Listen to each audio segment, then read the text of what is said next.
स्वागत है आप सभी का। आप देख रहे हैं R9 टीवी, आपके साथ मैं हूं पंकज रौतेला। वक्त हो गया दिन की सबसे बड़ी बहस महापंचायत का। नए भारत के निर्माण में सपना देखा था कि धर्म, जाति और बंधनों की बदबूदार गलियों से निकलकर हम इंसानियत और प्यार के पैगाम के साथ आगे बढ़ेंगे।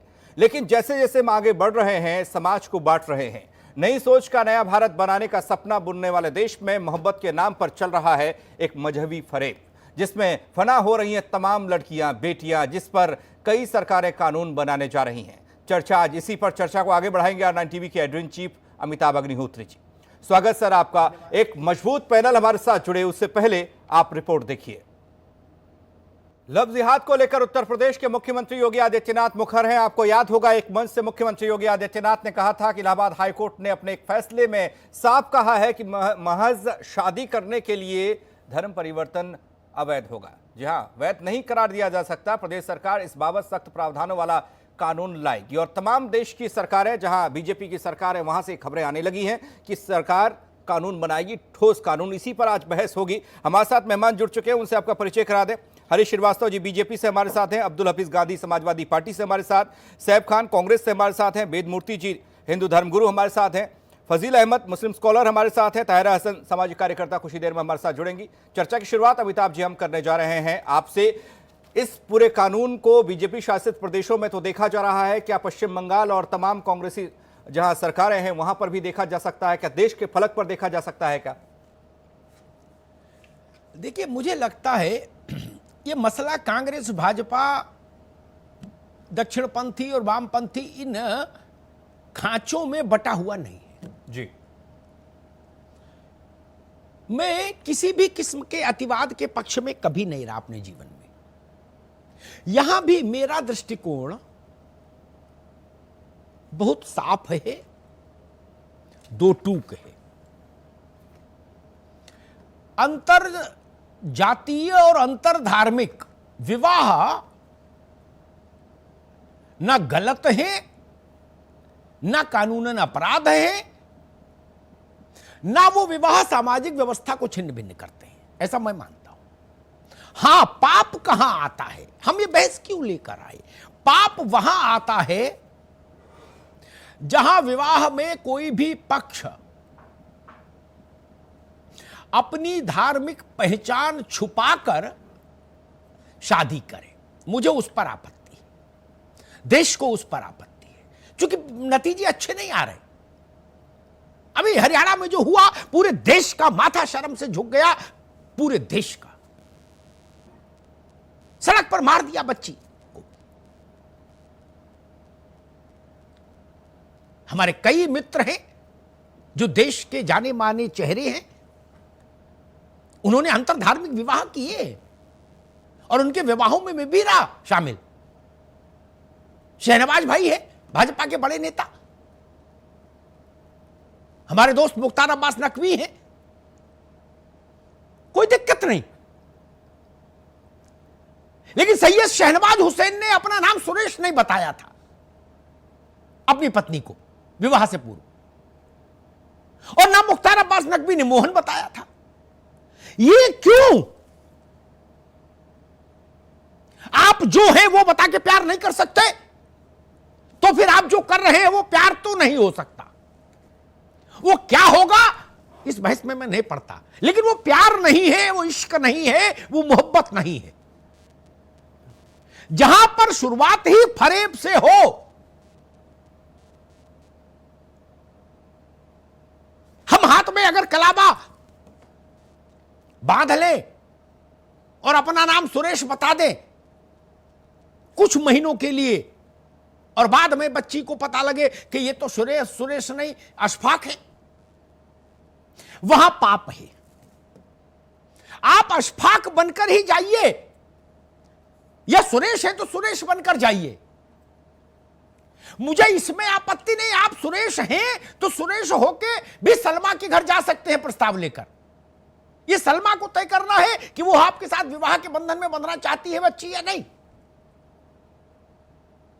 लेकिन मुझे किसी भी पक्ष से यह पहचान छुपा के विवाह करना घोर आपत्तिजनक है। या तो लव है या जिहाद है, दोनों एक साथ नहीं हो सकते। जहां लव है वहां जिहाद नहीं हो सकता, और जहां जिहाद है वहां लव नहीं हो सकता। इसलिए इसके खिलाफ कानून बनना चाहिए। ये सामाजिक व्यवस्था के प्रति विश्वासघात है, ये धार्मिक मान्यताओं का अपमान है, ये लोक व्यवस्था को खंडित करने वाला कदम है। इसलिए इसके खिलाफ कानून आना चाहिए।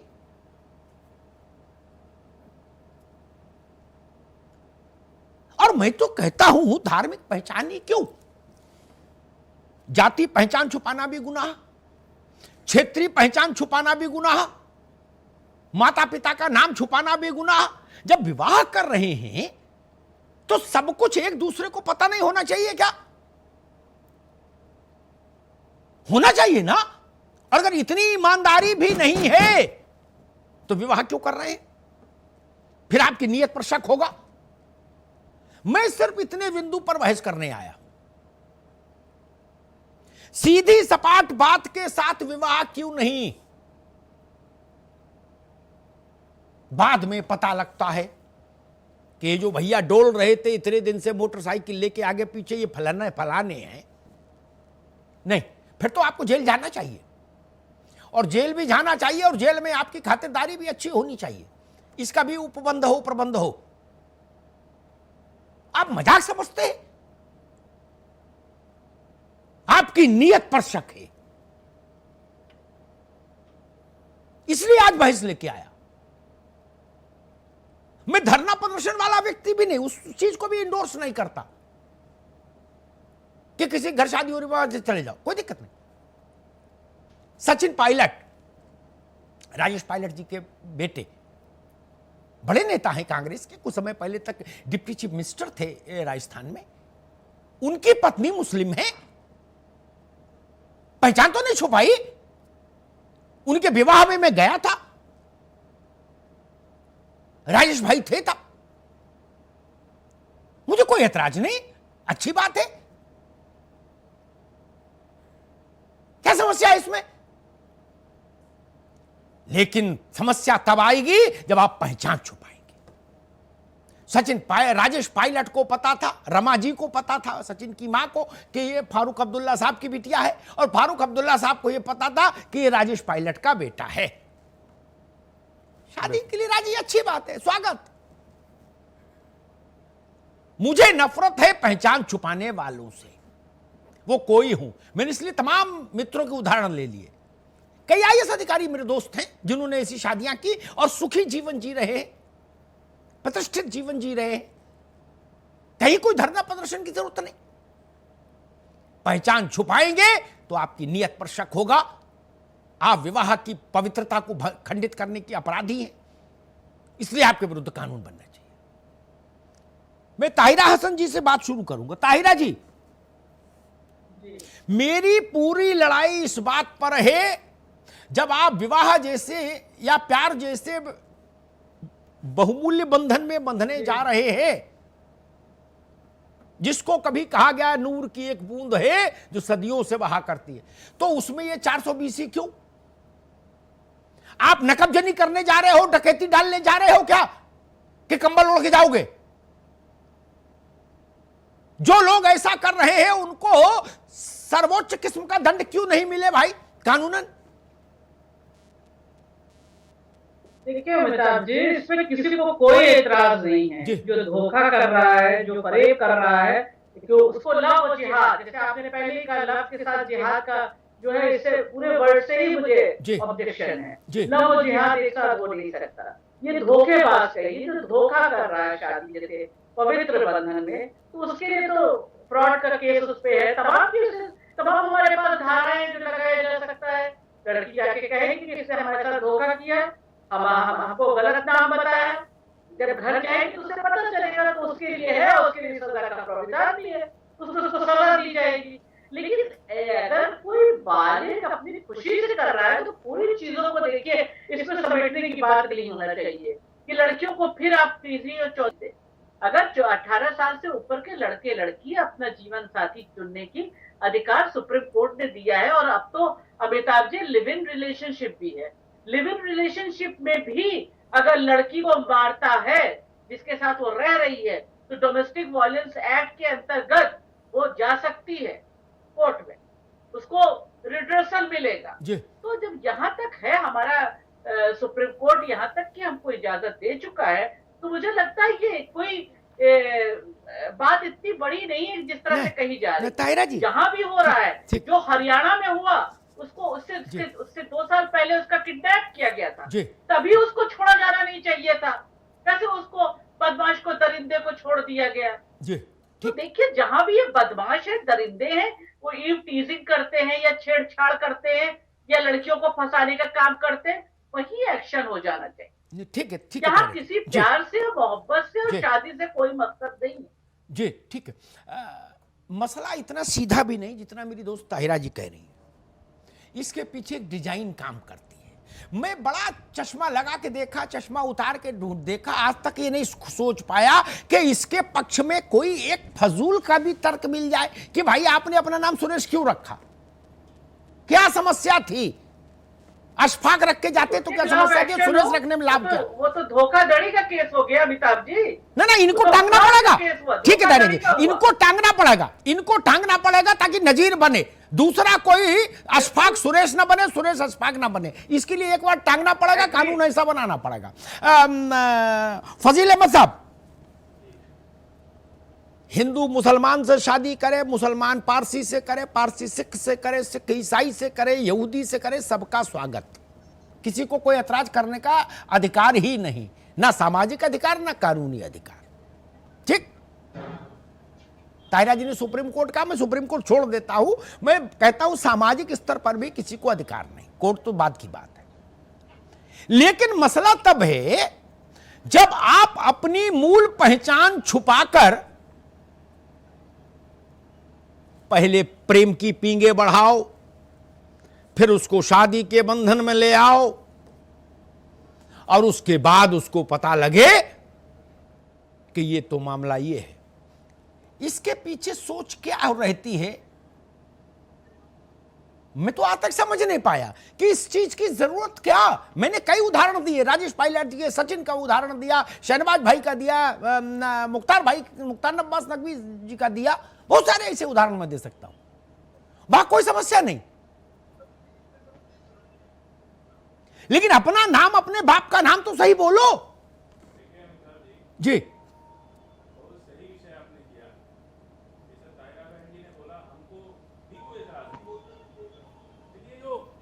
भाजपा की जो सरकार है ना, ये हर मामले में सांप्रदायिक रंग देना चाहती है।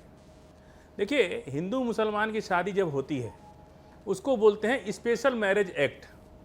स्पेशल मैरिज एक्ट में जो शादी होती है वो जज के सामने होती है। वहाँ पे आप जब कोई पिटीशन शादी की लेके जाते हैं, पूरा आईडी प्रूफ, पूरा चीज़ सब कुछ लगता है। बिना आईडी के कोई शादी नहीं हो सकती, और दोनों लोग वहाँ उपस्थित रहते हैं, 2 गवाह भी रहते हैं। जैसा निकाह में भी गवाह होते हैं, वैसा वहाँ 2 गवाह भी रहते हैं। तो क्या हमारे देश में इस तरह की जजेस इतने लापरवाह हैं कि वो ये नहीं देख रहे हैं कि सुरेश है कि सलीम है, या ये अफसाना है कि नसरीन है या कि कोई और है? सवाल देखिए, मसला यही उठता है कि आप कानून को अपने चलने नहीं देते। आप दहेज विरोधी अधिनियम बनाए, लेकिन भाजपा के बड़े बड़े नेता बड़ी बड़ी लिस्ट लेकर के खुलेआम वीडियोग्राफी करते हैं कि हमको कार मिली। आप क्या कर लिए उसके लिए? कानून तो है आपके पास, आपने दहेज निरोधक अधिनियम बना दिया। लेकिन बड़े बड़े नेता, सामाजिक कार्यकर्ता जो अपने आप को ऊंचा ऊंचा बात बोलते हैं, वो लोग फेसबुक पर डालते हैं कि मेरा बेटा कार लिया। क्या ये अपराध नहीं है? इसको सरकार कब जागेगी इसके लिए? अगर इस तरह से लोग घर द्वार बेच करके बेटियों की शादी में आपको पैसे देने लगे, आपके अभी देवरिया में आपके ही बुलेटिन में मैंने देखा, दबंगों ने मार के लड़की की हत्या कर दी। कहाँ है आपका कानून? क्या कोई जुर्म नहीं हुआ? ये दबंगों कौन? शादी के लिए दबाव बना रहे थे, लड़की नहीं मानी। आज ही की घटना है देवरिया जिले के अंदर, उसकी हत्या हो गई। क्यों नहीं आपका टीवी उस पर डिबेट करा रहा है, या कोई नेशनल चैनल क्यों नहीं डिबेट करा रहा है? क्या वो अपराध नहीं है? वो गलत नहीं है? एक लड़की, जो आदमी 1 साल से ये मामला चल रहा था, हरियाणा वाला जो लड़का है, वो पॉलिटिकल फैमिली का है। हमारे जैसा होता तो कभी ठेल के अंदर कर दिए होते। वो पॉलिटिकल फैमिली का है। इस देश के अंदर सत्ता में बैठे लोग कोई भी गुनाह कर सकते हैं, वो गुनाह नहीं, वो सिस्टम माना जाता है। इसको आप मानते कि नहीं मानते? ठीक, वो पॉलिटिकल फैमिली का लड़का है, इसलिए वहां तक पहुंच गया। गांव ग्राम गरीब का बच्चा थोड़ी वो हरकत कर ठीक, सकता है। ठीक, और ठीक। आज भी वो बड़ी जिला पंचायत से लेकर बड़े बड़े पदों पर आसीन, उसकी फैमिली बड़े राजघराने के लोग हैं। ठीक है, इसलिए चाहे भाजपा की सरकार भी उस परिवार के खिलाफ कोई कार्रवाई नहीं कर पाई। और आप देख लीजिएगा उस लड़की को इंसाफ नहीं मिला, मैं कह रहा हूं नहीं मिलेगा इंसाफ उसको, वो कोर्ट से छूट जाएगा। ठीक है फजील भाई, ठीक है। वेद मूर्ति जी हैं हमारे साथ, वेद मूर्ति जी से एक टिप्पणी ले लो। ये उससे पहले एक बात जरूर कहूंगा, हम जब जो विषय पर चर्चा करें तो उसी विषय की गुरुता को, उसकी गंभीरता को समझें और उस पर चर्चा करें। मसला क्या होता है, अगर हम ऐसे 10 लिस्ट गिना दे, 10 क्यों 10,000 गिनाई जा सकते कि ये भी सब चीजें अपराध है, तो सब पर चर्चा नहीं हो सकती, तो मूल विषय भटक जाता है, डाइल्यूट हो जाता है? आज सिर्फ एक बिंदु का मसला है, लंबी कहानी नहीं। आप अपने मूल धर्म की से जो आपका वो वास्ता है, उसको सामने रखकर मोहब्बत, प्यार, इश्क और शादी क्यों नहीं करते? और जो ऐसा कर रहे हैं उनके विरुद्ध ऐसा कानून क्यों नहीं हो, स्पेसिफिक कानून तो इंडियन पेनल कोड में है, हर चीज का है। सिर पर मारो तो ये दफा, टांग में मारो तो ये दफा। फिर भी हमने निर्भया के बाद पूरे देश ने मिलकर पार्लियामेंट को इस बात के लिए विवश किया कि एक स्ट्रिंजेंट कानून नया बनाया ना। उस वक्त भी कोई कह सकता था कि सब कानून तो है, 306 है, 307 है, फलाना है, ढिकान है, सब तो है, अब और क्या करोगे? नहीं, ये तर्क नहीं। वेद मूर्ति जी, मैं सिर्फ एक बिंदु का उत्तर खोज रहा हूं देश भर में। अशफाक अपना नाम सुरेश बना के इश्क क्यों करे, और सुरेश अपना नाम अशफाक बता क्यों करे? नसरीन अपना नाम शकुंतला क्यों बताए, और शकुंतला अपना नाम रजिया क्यों बताए? ये मैं नहीं समझ पा रहा। उसका मुख्य कारण ये है जी कि हमारे सनातन धर्म में विवाह, परिणय, सूत्र बंधन एक बहुत पवित्र रिश्ता होता है, और वह जानता है कि अगर हम अपना अशफाक नाम बता देंगे या मुस्लिम आइडेंटिफाई बताएंगे तो हमसे ये प्यार नहीं करेगी या हमारे झांसे में नहीं आएगी। इसीलिए वो अपना नाम बदल करके, टीका लगा करके, कलावा बांध करके हमारे धार्मिक त्यौहार में आकर के और लड़कियों को झांसा में फंसाते हैं। लेकिन इस पे विचार ये करना होगा कि ये जिहाद जो है वो इस्लाम का तो बहुत बड़ा एजेंडा है, और जो बच्चे इस तरह का कार्य कर रहे हैं मुस्लिम लोग, इसको फंडिंग कहाँ से आ रही है? आप देखते होंगे कि इनको ऑडी और गाड़ियों से घूमते हैं, जो पंचर बनाते हैं उनको ऑडी गाड़ी, बड़ी बड़ी गाड़ियां, पंचर बनवाने को छोड़ एक दिया होगा, सेकंड उसको ले मैं पूरी बात अपना कंप्लीट कर दूं पहले। हाँ। ये पैसे फंडिंग कहां से हो रही है? ये जिहाद जो है ना, वो इस्लाम का बहुत बड़ा एजेंडा है, चाहे वह लैंड जिहाद हो, चाहे वह लव जिहाद हो, फलाना जिहाद, ठिकाना जिहाद, न जाने कितने प्रकार का जिहाद है। इसमें आप देखिएगा तो PA5 जो एक इस्लामिक संस्था है, वो पूरे भारतवर्ष में इस तरह का जिहाद चला रही है, और वह जिहाद इसलिए चला रही है कि एक दिन भारत को इस्लामिक राष्ट्र बनाने के लिए। आप देखिएगा, अगर एक हिंदू को मार दें और एक हम हिंदू लड़की को शादी कर ले तो दोनों में कितना अंतर है? एक ही का पतन होगा। लेकिन अगर एक लड़की को अगर शादी करके उससे बच्चा पैदा करते हैं तो बच्चा पैदा करने का उसको मशीन बना देते हैं। 8-10 बच्चा पैदा किया और फिर दूसरी शादी कर ली, फिर तीसरी शादी कर ली, फिर चौथी शादी कर ली। इसलिए इसके ऊपर विचार करना पड़ेगा, और जिस तरह योगी सरकार ने इसके ऊपर कड़े कानून लाने के लिए प्रतिबद्ध है, उसी तरह पूरा देश में, और सिर्फ लचर पचर कानून नहीं, कठोर कानून आना चाहिए और ऐसे लोगों को फांसी मिलना चाहिए। और हिंदुओं बेटियों को भी मैं आगाह करना चाहूंगा कि पंचर पुत्रम कभी न मित्रम, जब मित्रम तम दगा दगे। ठीक है, अच्छी ये तो दुआ बनाया आपने महाराज। अब्दुल हफीज गांधी साहब, मुझे लगता है सारे पॉलिटिकल पार्टीज को राजनीतिक आग्रह पूर्वाग्रह छोड़कर इस मसले पर विचार करना चाहिए कि एक सख्त कानून कैसे बने। वो इसलिए जरूरत है, मसला भाजपा का नहीं, मसला इसलिए जरूरी है, ये दो इंडिविजुअल्स का ही मसला नहीं रहता। जहां ये मामला खुलता है 50 किलोमीटर का पर्यावरण खराब होता है समाज का। ये दो इंडिविजुअल का मामला हो, चलो छोड़ो, चूल्हे में जाओ, 50 किलोमीटर के दायरे में तनाव फैल जाता है।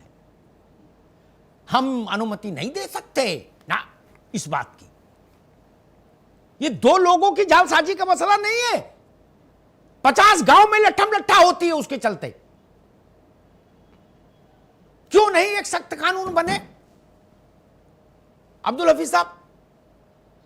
अमिताभ जी, मैं एक बात से शुरू करना चाहूंगा कि अगर आप हमारे रिसेंट इतिहास में जाएं तो बहुत सारे नॉवेल्स लिखे गए हैं जहां पर इस तरह की इंटरफेथ मैरिजेस हुई हैं, यानी एक धर्म और दूसरे धर्म में हुई हैं। वो लड़की भी मुस्लिम रही है और लड़का भी मुस्लिम रहा है, लड़का भी हिंदू रहा है। तो इस तरह की बहुत सारी नॉवेल हैं। बंकिम चंद्र चटर्जी ने भी एक नॉवेल लिखी थी, उसमें इसी तरह के मसले दर्शाए गए थे। तो ये कोई नई बात नहीं है जो ये चीजें हो रही हैं हमारे समाज के अंदर। तो इनमें इससे पहले मैं एक बात कहना चाहूंगा कि दो चीजें होती हैं।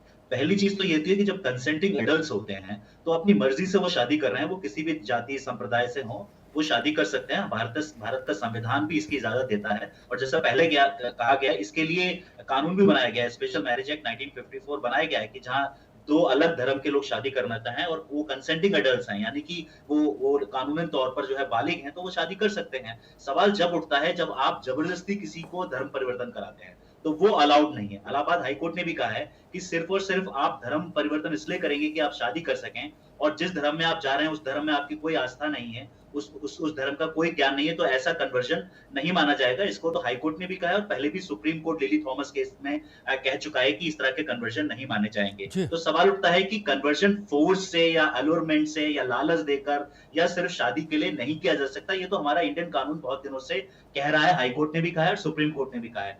नवंबर 2019 में लॉ कमीशन जो यूपी का है, उसने एक रिपोर्ट सरकार को दाखिल की है जिसमें कहा गया है कि कन्वर्जन को रेगुलेट और कंट्रोल किया जाए, और वो कन्वर्जन फ्रॉड के लिए नहीं होना चाहिए, किसी लालच के लिए नहीं होना चाहिए, सिर्फ शादी के लिए नहीं होना चाहिए। ये जो जस्टिस आदित्यनाथ मित्तल जी हैं, उन्होंने आज एक स्टेटमेंट एक अखबार में दिया है कि यदि सिर्फ लव जिहाद नाम से कोई कानून बनता है तो वो अनकॉन्स्टिट्यूशनल होगा, गैर संवैधानिक होगा, क्योंकि ये लिमिटेड स्कोप लेजिस्लेशन कहलाता है। क्योंकि जब आप लव जिहाद की बात कर रहे हैं तो पहली बात तो लव जिहाद को डिफाइन करना बड़ा मुश्किल है।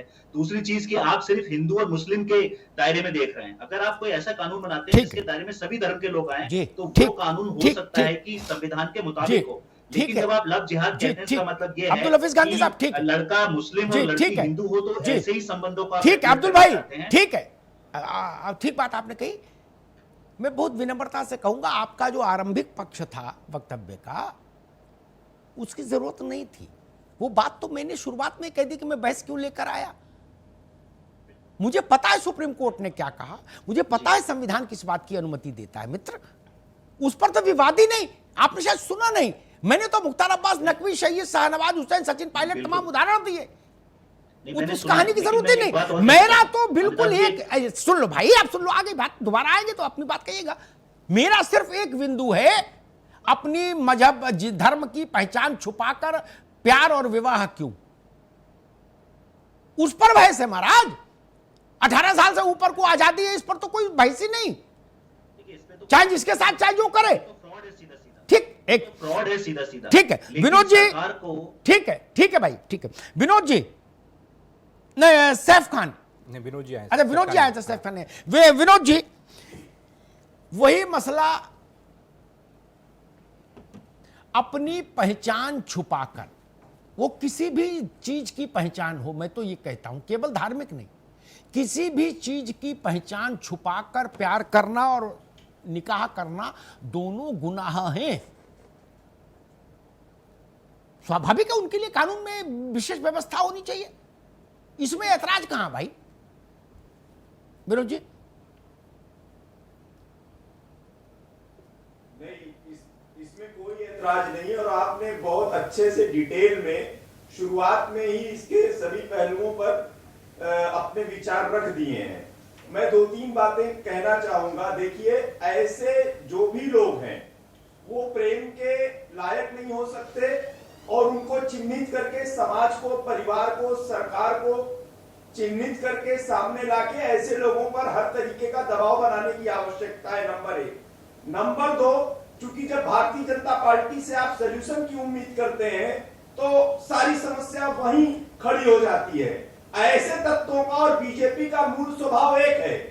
ये जो सरकार मुखरता से एंटी रोमियो स्क्वाड की वकालत करती है, तो प्रेमी प्रेमिकाओं के ऊपर जो प्रधानमंत्री मोदी जी सस्ती बोली लगाने का काम करते हैं, मैं उस डिटेल में नहीं जाऊंगा, विषय विषयांतर हो जाएगा। आरएसएस चीफ जब अमर्यादित टिप्पणी करते हैं किसी प्रेमिका के ऊपर, मैं उस पर भी नहीं जाऊंगा।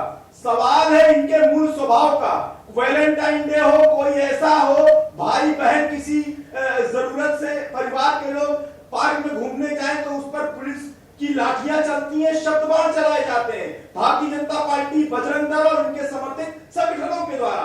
तो ये तय करना है सभ्य समाज में क्या स्वीकार हो सकता है, उसके संवैधानिक पहलू क्या होंगे। लेकिन हाँ, मैं फिर कहता हूं, इस प्रकार के लोग जो छल प्रपंच करके प्रेम का एक मानवीय चेहरा आगे रखते हैं, लेकिन मंशा उनकी कहीं कुछ है, तो इससे हमारे बहन और बेटियों अच्छी बात है विनोद भाई, ठीक आपने अच्छी बात, और वो जागरूकता से ठीक है। नहीं, जागरूकता से तो इस देश में क्या होगा, 1000 साल से सत्यनारायण कथा हो रही, जागरूकता नहीं आई अभी तक है। 1400 साल से कुरान पढ़ी जा रही, जागरूकता नहीं आई। जागरूकता पर मेरा भरोसा नहीं, ये सब टाइम बाय करने वाली बातें, इनका कोई अर्थ नहीं। जन जागरण जागरूकता, जिस काम को कभी ना करना हो, जनसंख्या पर जन जागरण और जागरूकता, इस फ्रेज ने जितना नुकसान किया किसी ने किया ही नहीं। बोले ना कानून नहीं, बोले वो इसके लिए जन जागरण करेंगे। कौन जागरण कर रहा है समझ ही नहीं आ रहा। दैनिक जागरण तो दिख रहा, बाकी जागरण कोई दिखता ही नहीं हमको। इसलिए ये सब तो टाइम बाद महाराज हम बड़ा अनुभव कर लिए जीवन का, इसलिए हम जानते हैं, हमको मालूम है जन्नत की हकीकत क्या है। दिल को बहलाने के लिए गालिब ख्याल अच्छा है, जन जागरण। हरीश जी, इस वो किसी भी धर्म का हो, वहां पर मौजूद हो, ठीक है विनोद बाबू, ठीक है, आएंगे दोबारा आपके पास तपेगा।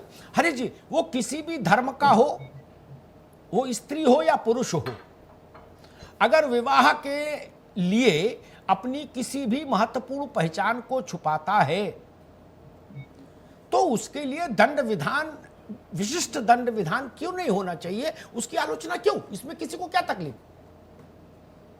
नहीं, बिल्कुल ना, उसकी आलोचना होना चाहिए और निश्चित रूप से यह प्रावधान होना चाहिए और इसको कड़े कानूनी प्रावधान होने चाहिए, क्योंकि यह इस तरह के जो क्रियाकलाप है, जो लोग छद्म नाम रख करके, छद्म रूप रख करके, छद्म बातें करके इस तरह से महिलाओं को, लड़कियों को बरगलाने का काम करते हैं, एक्सप्लॉयटेशन करते हैं, शादी करते हैं, उसके बाद टुकड़े टुकड़े काट करके कहीं नदी में, कहीं नहर में, कहीं उनको फेंकते हैं। तो जो जघन्यतम अपराध इस तरह के होते हैं, वो चाहे किसी जाति धर्म के लोग कर रहे हों, जो भी लोग इस तरह की कृत्य करते हैं, उनके खिलाफ कड़े कानून निश्चित रूप से आने चाहिए। और ये आज के समय की आवश्यकता है।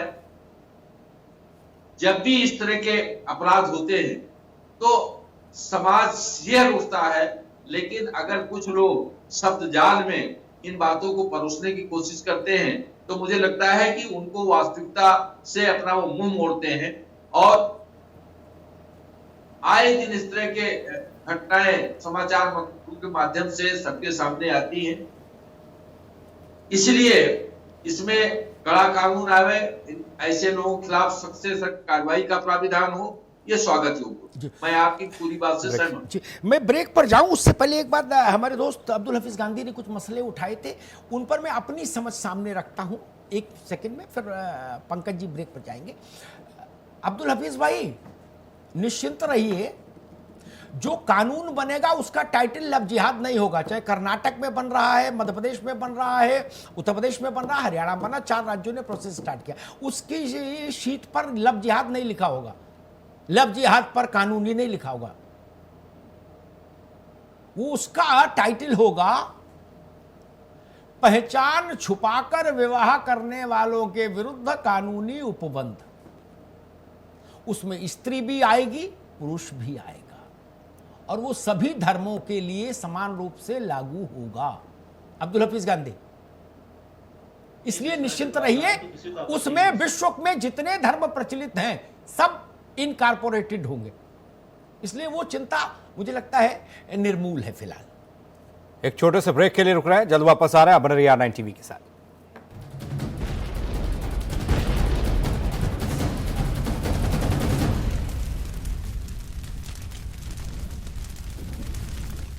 तो वो मोहब्बत ही क्या जिसके लिए अपनी असल पहचान छिपानी पड़े।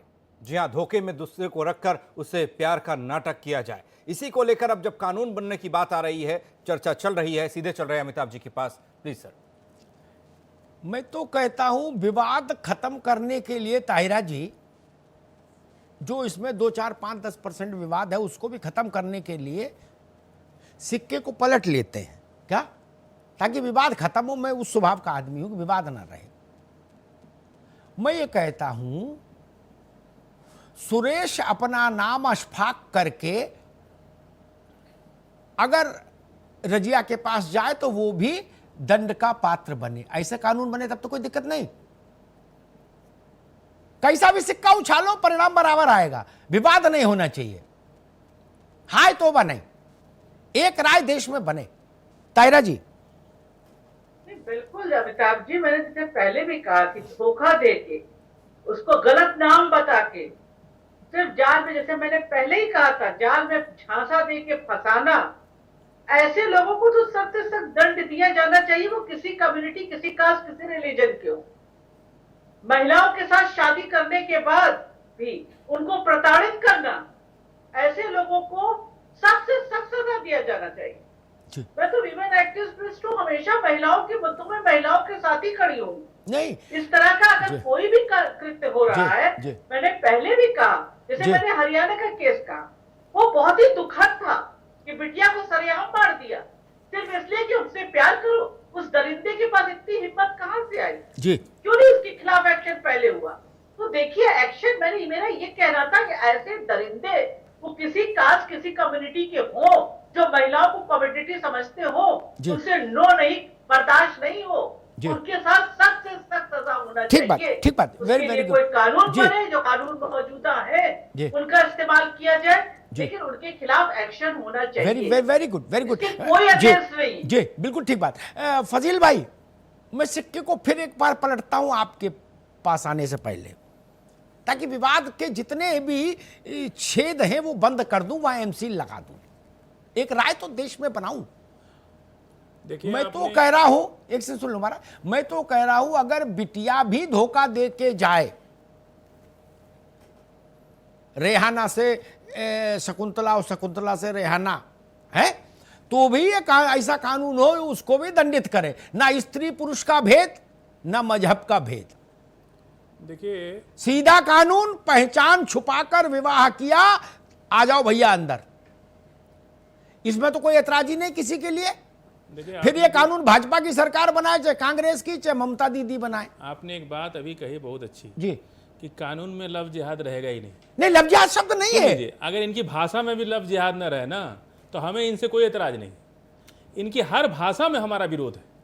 अरे हम क्या, लव जिहाद से आपका विरोध क्यों भाई? अभी क्या हरीश जी क्या बोल दिए, भाजपा का आदमी जब बोलता है तो मुसलमान के खिलाफ ही बोलता है। उन्होंने तो मुसलमान का नाम ही नहीं लिया। सर आप रिपीट कीजिए उनकी बात को। जी, हमारा ऑब्जेक्शन इसी बात का है, आप 100 कानून बनाइए, आप सारे कानून बनाइए, हम आपके साथ हैं। देश स्थिर रहे, हर बेटी, हर बहन हमारी अपनी बेटी, अपनी बहन है। वो किसी के साथ भी ये घटना हो सकती है। कानून बने और कानून अच्छे से चले, हम ये चाहते हैं। आपने कहा कि उसमें लव जिहाद नहीं रहेगा। ये लव जिहाद क्या है भाई? ये पॉलिटिकल वर्ड है, हो गया है। इसका मतलब ही खुद भाजपा के लोग नहीं जानते कि लव जिहाद क्या होता है। ठीक, जिहाद इस्लाम का एजेंडा नहीं है। हम बता दे रहे हैं, जिहाद इस्लाम का एजेंडा है। इस्लाम का एजेंडा नहीं है जिहाद, बिल्कुल बता रहे हैं। जब आपने हिंदू मजहब के लोगों की लाश उठाने से मना कर दिया बंबई में, तो पीएफआई के लोगों को सरकार ने नामित किया कि आप लाश उठाइए। ठीक है, आगे बात। यही है जिहाद। ठीक है, इसी को जिहाद कहते हैं। संघर्ष, हम जिस काम को टारगेट कर लें। ठीक है, आपको एड्स के खिलाफ सरकार कर रही है कि आप आंदोलन चलाओ, हम उसको जिहाद कहते हैं। फजील अहमद, ठीक, आगे आपकी बात। एक सवाल उठाया फजील भाई ने, मैं उनसे कहूंगा राजनीतिक शब्दावलियों में मत उलझिए।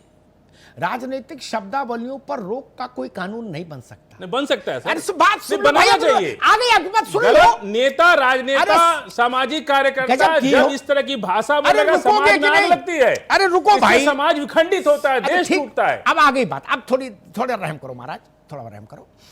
मैं एक उदाहरण देता हूं, मैं तो हर चीज उदाहरण देके रख देता हूं सामने, ना इधर भागने की गुंजाइश ना उधर भागने की गुंजाइश, सीधे चलो। संविधान में शब्द है सेकुलरिज्म इंडियन कॉन्स्टिट्यूशन में, ठीक। पॉलिटिकल एरिना में, राजनीतिक परिक्षेत्र में 90 के दशक में एक शब्द आया, वो आज तक प्रिवेल कर रहा है और बहुत बड़े पैमाने पर प्रिवेल कर रहा है, सूडो सेकुलरिज्म, छद्म धर्मनिरपेक्षता। वो भी चल रहा है। उसके खिलाफ थाने में रिपोर्ट तो नहीं लिखा दोगे ना, रिपोर्ट एडमिसिबल है। इसका क्या मतलब? कानून में धर्मनिरपेक्षता है, वहां सूडो सेकुलरिज्म कानून में नहीं है, संविधान में। बाकी हर किसी को आजादी में कुछ बोलो, नहीं, लेकिन इसमें कोई समस्या, ये सब नहीं, ये तर्क देश को बचाने के, ये तर्क ठीक नहीं चलेगा। आप देखिए, इस देश में सिर्फ हिंदू मुसलमान नहीं रहते, ठीक है। इस देश में वेदमूर्ति जी, 22 ठीक जातियां है, रहती फजील भाई आगे बात यार। वेदमूर्ति जी, मैंने तो ऐसा प्रस्ताव रखा जिसमें न हिंदू को तकलीफ, न मुसलमान को, न सिख को, ईसाई को, यहूदी को, किसी को तकलीफ नहीं, पारसी को, जैन को, बौद्ध को, नव बौद्ध को, किसी को तकलीफ नहीं, न स्त्री को, न पुरुष को। मैं तो कह रहा हूं जो पहचान छुपाए वो जेल जाए, लठ खाए बिना देरी की। इसमें क्या समस्या है? कहां हिंदू मुसलमान आ गया? सत्य कह रहे हैं आप, लेकिन समस्या फजील साहब को नहीं, हमारी समस्या नहीं है। नहीं, आप डिबेट कर रहे हैं लफ्ज़ जिहाद पर और कानून बना रहे दूसरे हर चीज पर। आप कर रहे हैं सर। आप लफ्ज़ जिहाद की परिभाषा बताइए हमको, क्या है? बताइए कि लफ्ज़ जिहाद का अरे एजेंडा क्या है कि है? नहीं? लफ्ज़ जिहाद की परिभाषा बताइए ना, हम तो कह रहे आप बताइए। जिहाद ये है मैं बता रहा कि हूं, जब आपको लफ्ज़ महामारी के जिहाद का खिलाफ एजेंडा लड़ना है सिर्फ तो आप घर छोड़ के बाहर निकलो, उसी को जिहाद कहते हैं। संस्थानों में पढ़ाया जा रहा है। कौन से संस्था में गए आप? मस्जिदों में कब गए पढ़ाया मदरसा जा रहा है। में? और किस यहाँ मदरसा में तक पढ़े आप? आप आपको मैं कौन से बता रहा हूं, मदरसा में गए? मैं उसका हिंदुस्तान के एग्जांपल सारे मदरसा में हम दरवाजा खुलवा देते हैं, आप जाकर के एक हफ्ता पढ़िए पहले, देखिए कि मदरसा में क्या पढ़ाया जाता है। तो 5 लाख, क्षत्रियों की लड़की है तो 3 लाख, ये आपका बनियों की ये लड़की है तो आपका 2 है। लाख और आपका दलितों की ये। लड़की है तो 1 किसी लाख। मदरसा में ऐसे बच्चों को पैसा पूरे दे मदरसे करके में और एक खाना लड़ जिहाद जमा के लिए करा लीजिए। उकसाया जा रहा है। कभी ये की मदरसों रजा और की। मस्जिदों में बच्चों को शिक्षित करके उकसाया और जा आश्रम रहा में क्या हो रहा है? तब जाकर के वो लड़ दासी जिहाद कर प्रथा रहे हैं क्या धरातल है? पे। जो दासी प्रथा आप चला रहे हैं बताइए मंदिरों में, ना। उसका क्या हो रहा है? किसी भी वो क्या मौलाना है? ने इसका खंडन अरे किया? क्यों? किसी भी आप मौलाना बोलिए ने ना, फतवा जाहिर मंदिर किया? में लड़कियों को क्यों ले जाते हैं? आज अगर कोई क्या हमारी कारण है मंदिर में मुस्लिम लड़कियों को ले जाने का? आरती आप उतारने बताओ को उसके लिए इसको। फतवा जाहिर कर देते आप क्या कर रहे हो उसमें? लेकिन आज लफ्ज़ जिहाद नहीं, में क्या कर रहे हो मुसलमान उसके अंदर दिन जाकर के प्रतिदिन आप? कर रहे हैं, आप उसके लिए दासी कोई फतवा नहीं जाहिर करते। जिसने सैकड़ों अभी भी साल वक्त से है। दासी आज प्रथा देखिए चला पूरा करके यूरोप दलितों इस्लाम के पिछड़ों खिलाफ को हो रखा उनका है। शोषण अब भी कराया समय है, है, आज वो सतर्क हमको हो कहेगा जाइए। अब जिसका भी समय गलत है, पे सारा सतर्क हो संस्कार जाइए। लिखा हुआ है। नहीं तो एक दिन दुर्गति हो जाएगी इस ठीक तरह से अगर ठीक, जिहाद वेदमूर्ति जी, फैलाएंगे। फजील साहब दोनों को रोकूंगा, हो रही दोनों है, की आवाज रोकिए अभी। आपने फजील अहमद और वेदमूर्ति जी दोनों की आवाज रोकिए भाई, दोनों को रुकना होगा।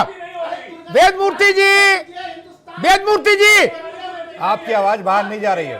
भाई आवाज नहीं जा रही है, रुक जाओ। अरे काहे को गले को कष्ट दे रहे हो महाराज? फजील अहमद, चलिए ठीक है, थैंक यू। अब्दुल हफीज गांधी, मुझे लगता है मैंने बहुत सरलीकृत करके विषय को रखने की कोशिश की, उसमें विवाद बचता ही नहीं है। कोई भी धर्म का अनुयायी हो, वो कोई जेंडर हो, स्त्री या पुरुष, धार्मिक पहचान छुपाकर विवाह करे तो दंड का पात्र हो, इसमें क्या ऐतराज? कोई मजहब हो, क्या फर्क है इससे? ना ये मुसलमान के खिलाफ, ना ये हिंदू के खिलाफ, ना किसी के खिलाफ। ये तो ईमानदारी के पक्ष का कानून है, और जिसको इसमें भी ऐतराज, मुझे उसकी नीयत पर ऐतराज होगा, ये भी जान लो। अब्दुल हफीज गांधी, ऐसे ही बन रहा है महाराज। किसने आपसे कह दिया? कौवा कान ले गया, बोले कान नहीं देखा, कौवा पीछे भाग रहे। नहीं सुन लीजिए, जिस तरह की पॉलिटिकल शब्दावली यूज हो रही है उससे तो लोगों को आपत्ति है। अगर सबके लिए कानून रहेगा तो इसमें किसी को आपत्ति नहीं हो सकती, लेकिन एक बात जरूर कहूंगा कि इसमें सेफगार्ड होने चाहिए। ये जो भी कानून रहेगा वो संविधान सम्मत होना चाहिए, क्योंकि अगर आप अपनी मर्जी से कन्वर्जन करना चाहते हैं तो संविधान इसकी इजाजत देता है। दूसरी बात यह है कि ये कानून बन रहा है, इसका एक डर सबसे बड़ा ये होगा कि अगर इंटरफेथ मैरिज है तो हर मैरिज पे ये कानून एप्लीकेबल होगा। इसकी वजह से क्या होगा, लोगों में कहीं ना कहीं एक डर भी पैदा होगा, क्योंकि इंटर रिलीजियस मैरिज होती हैं और मर्जी से भी होती हैं, लेकिन ये एक खास तरह की मैरिज को अगर टारगेट करने के लिए होगा तो इस पे आपत्ति होनी चाहिए। दूसरी बात मैं ये कहता हूं कि जो औरत है ना, वो किसी की प्रॉपर्टी नहीं है। जब ये कहा जाता है माय ब्रदर्स एंड सिस्टर्स, वो इस तरह की चीजें कर रही है, तो उसके लिए जो फ्रीडम है, जो उसकी एजेंसी है, जो स्वेच्छा से वो काम कर रही है, उस पर भी कहीं ना कहीं पाबंदी लगा रहे हैं। यानी आप ये कहने की कोशिश करते हैं कि जो हमारी माएं बहनें हैं वो डिसीजन नहीं ले सकती हैं, तो संविधान के अंदर उनको डिसीजन लेने का हक है, वो किसी की प्रॉपर्टी ठीक है अब्दुल हफीज गांधी, कोई ठीक कानून है, उनको प्रॉपर्टी समझने वाला बनाया जी जाएगा तो ये भी सही नहीं है। ठीक, मेरे आप कहने का मतलब है कि संविधान सम्मत होना चाहिए, आर्टिकल 25 के हिसाब से होना चाहिए, आर्टिकल 19 के हिसाब से होना चाहिए, और उसके अंदर सारे के सारे कानूनी पहलू पर नजर डाल के होना चाहिए, क्योंकि यदि एक कम्युनिटी को टारगेट करने के लिए ठीक है भैया, मैं समझता हूं कि वो ठीक है, किसी को भी स्वीकार ठीक है, ठीक। अब मैं अभी टिप्पणी नहीं करूंगा, आपके 3 पॉइंट मेरे जहन में हैं। जब मैं अंत में कुछ कहूंगा तो उन तीनों पॉइंट्स पर उत्तर दूंगा जो 3 सवाल आपने उठाए। मुझे नहीं लगता उन सवालों का कोई औचित्य है, मैं बताऊंगा क्यों औचित्य नहीं है, तर्क के साथ बताऊंगा। विनोद जी, मैं बहुत सरलीकृत करके कह रहा हूं, सारे धर्म दोनों जेंडर्स के लिए पहचान छुपाकर विवाह दंडनीय अपराध, ऐसे कानून पर तो किसी पार्टी को, किसी संगठन को ऐतराज नहीं होना चाहिए।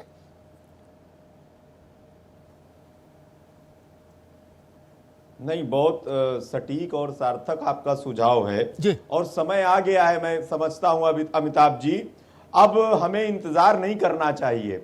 चाहे ताहिरा जी हो, फजील जी हो, जो अपने समुदाय से एक विद्वता का परिचय देते हुए हैं, इनको अपने लोगों को, अपने समाज के लोगों को जागरूक करना पड़ेगा।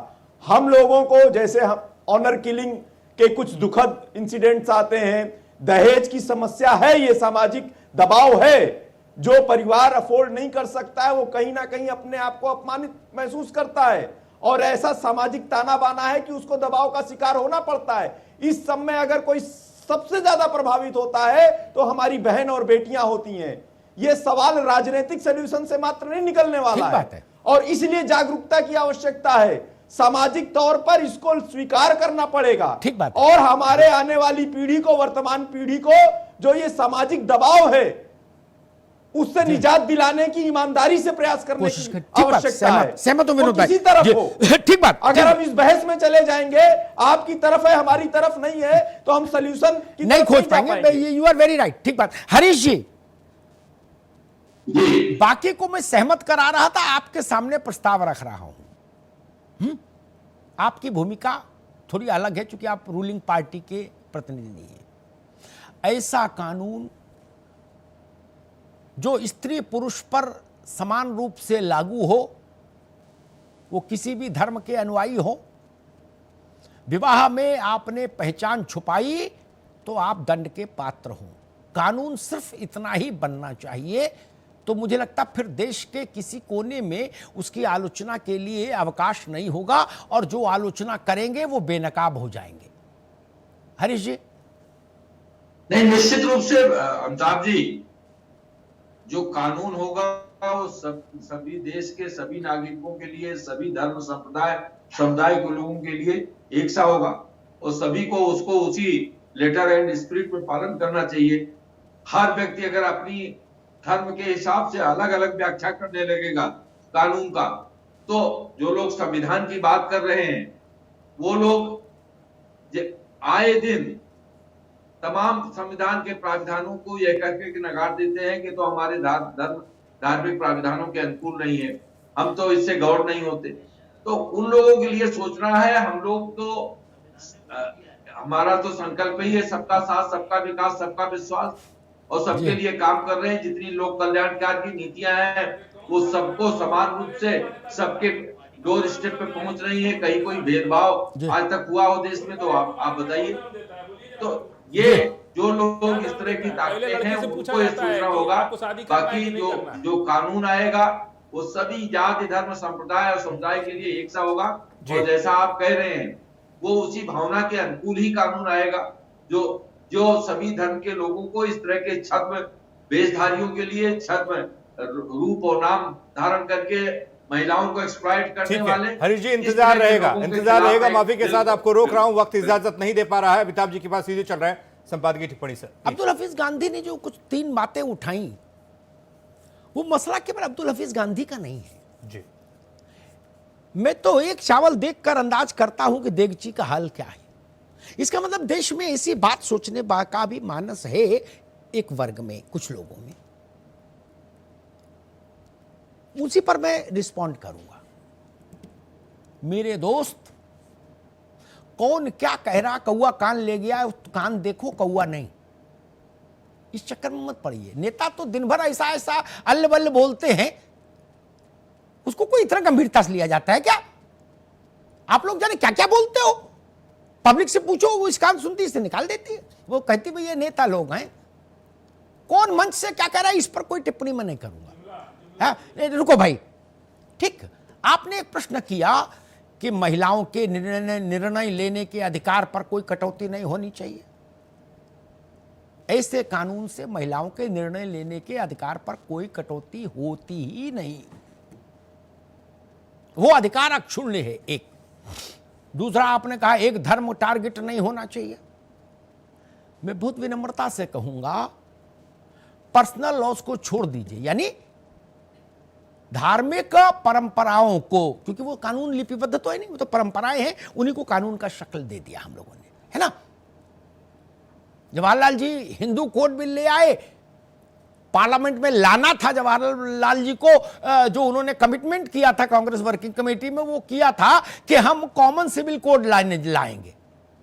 अंत समय में वो पीछे डर गए, कॉमन हिंदू कोड बिल ले आए, बड़ा बवाल हुआ पार्लियामेंट में। बोले भाई तुमने तो कहा था दोनों लाएंगे। जवाहरलाल जी ने कहा कि अभी इसको पास कर दो, मेरी प्रतिष्ठा का सवाल है, मैं वचन देता हूं अतिशीघ्र मुस्लिम कोड बिल लाऊंगा। बाद में वो हिम्मत ही नहीं जुटा पाए, फिर 64 में समस्या आ गई, उनका देहांत हो गया। मैं उस विवाद में नहीं जाना चाहता, इकट्ठा ले आते तो सुकून में रहता देश। खैर छोड़ो, कोई ऐसा कानून धार्मिक परंपराओं को छोड़कर, ईसाई धर्म की कुछ अपने पर्सनल लॉ हैं, मुस्लिम इस्लाम के हैं, हिंदू के हैं, ठीक है। हालांकि हिंदुओं ने तो ये किया कि उन्होंने तो अपने को सब कुछ पार्लियामेंट के हवाले कर दिया, अब वो भारत के कानून से संचालित हो गए। इस्लाम के साथ ऐसा नहीं हो पाया देश में। कोई ऐसा कानून पार्लियामेंट बना नहीं सकती, एक चीज समझ लीजिए, जो किसी एक धर्म को टारगेट करे। कोई भी भारत की कोई भी संसद आज की चाहे 1000 साल बाद की बना ही नहीं सकती एक।